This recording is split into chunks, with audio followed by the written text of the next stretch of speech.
at Storytime. This was years ago. My mom was picking me up from school. I guess the school was doing like construction. They had these metal spikes across the sidewalk. I didn't pay attention. I stayed distracted. So I'm running to the van. I'm like, I gotta go home. I gotta go eat. I needed a snack. Life as a kid is really hard. As I'm running, I stab myself with one of those little metal pikes. Oh no, but it wasn't like a little paper cut. No, this was like life or death situation. I could see my organs coming out my leg. My mom is like dying. She's like rushing me to the house so she could wrap it before she takes me to the hospital. My house was only like 2 minutes away. I get home. My mom is screaming. My grandma sees me. She sits me on the counter, grabs a bottle of salt, pours it into my open wound. Honey, when I tell you my life flashed before my eyes, I don't know if she thought she was a doctor or a surgeon. You know what? Let me show you. I haven't even shaved, but yes, I haven't shaved, but I had to get 7 stitches. My friend's parents are horrible with technology,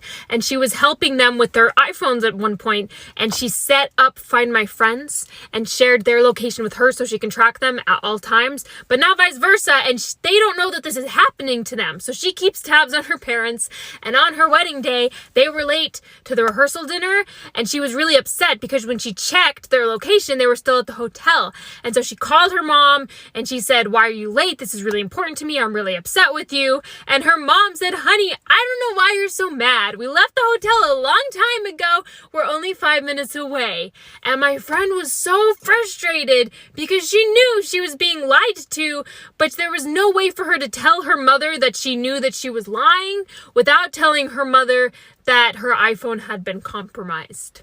Story time about how I almost got kidnapped by my online boyfriend. So a little background information, I was 16 and in 11th grade. So a year before this all happened, I posted a picture on Instagram saying, "Add me on Snapchat if you want to be friends." Yes, I was that person. Anyway, so this really cute guy adds me on Snapchat. And after about 3 months talking, he said that he wants to meet me in person. And he didn't sound sus at all, so I was like, sure. So we met at this park that was like 30 minutes away. And we met there around 6 o'clock, so when the sun was setting. And he was super nice. It was super romantic. Well, then we went to his house. We watched a movie. And so after that, he asked me if I want a drink. And what I could have swore was 20 minutes later, I wake up in an abandoned farm shed with no clothes or anything. So I start screaming my head off. I don't have my phone or anything, so I start to run. And then he grabs me. He says, "If you try to run or you try to scream, I am going to kill you."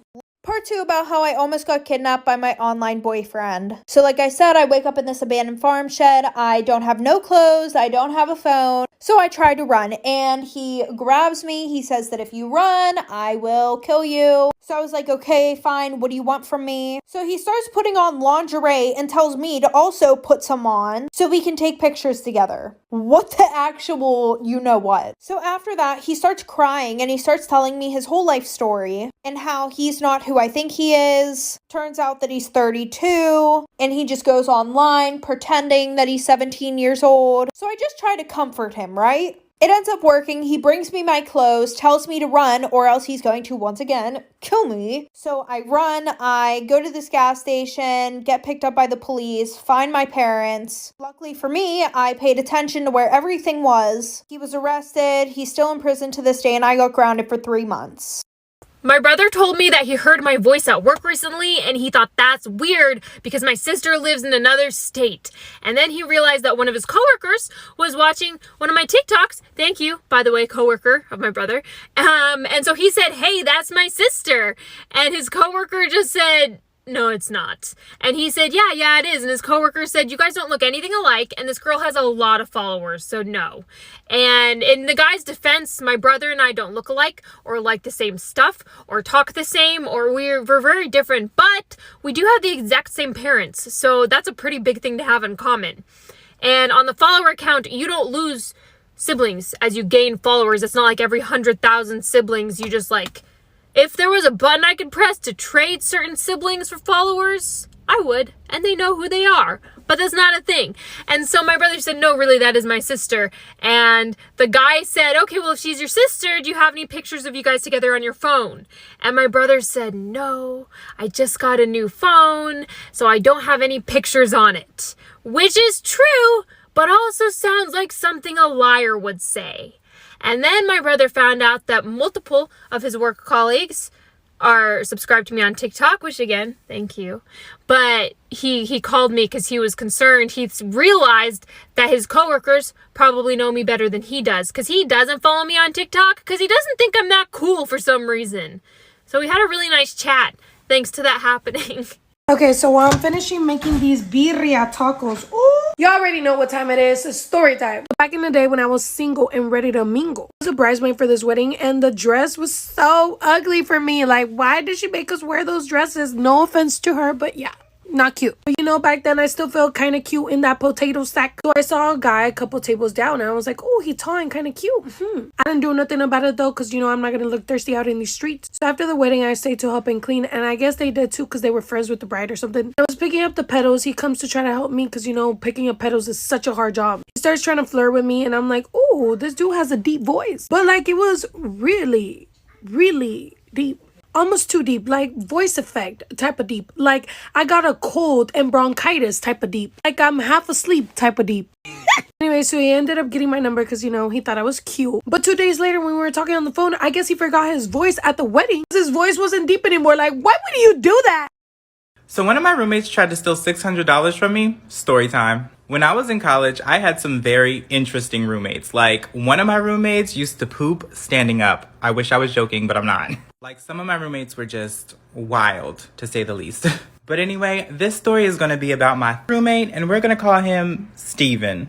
So right before I would go to sleep, I would leave my keys, my phone, my wallet, all on my bedside table, just so I would know where it was. And this one day in particular, I woke up and my wallet was not there. So I'm like, I know I put it on my bedside table. I always leave it on my bedside table. So I start looking for it and it's not in my room. I walk into the living room and it's not in there. I'm like, where the could it be? So I walk into the kitchen and I see my wallet on the kitchen table.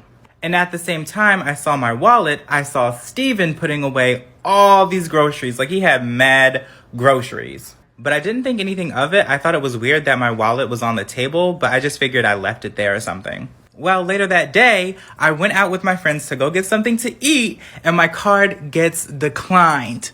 And my meal was only like $10, and I knew I had at least $10 on my card. And I was so embarrassed because I was making jokes to the waitress like, oh, I hope this goes through, and if it doesn't, swipe it twice. So I called my bank because, like I said, I know I had at least $10 on my account. I wasn't that broke in college, okay? So I get on the phone with the lady from the bank, and she was like, there was a suspicious charge for $450 from a grocery store. And then later today, there was another $150 charge at a retail store, but they went ahead and blocked my card. So basically, the $450 charge went through, but the $150 charge did not. And I'm sitting there thinking, like, y'all couldn't have blocked both charges? But anyway, I let her know that it was not me. She goes ahead and removes the charges from my account, and I go home to confront my roommate because she said there was a charge at the grocery store, and it's the same grocery store that my roommate went to. So I get home and I confront him about it, and this man doesn't even deny it. He was like, oh, your wallet was just on your bedside table, so I didn't think you would mind. I mean, I bought groceries for the both of us. And I was like, no, you didn't buy groceries for the both of us. I bought groceries for the both of us. $450 worth of groceries. What the hell did you buy? And he was making me mad because all he was saying was, I didn't think you would mind. You're going to jail, sir.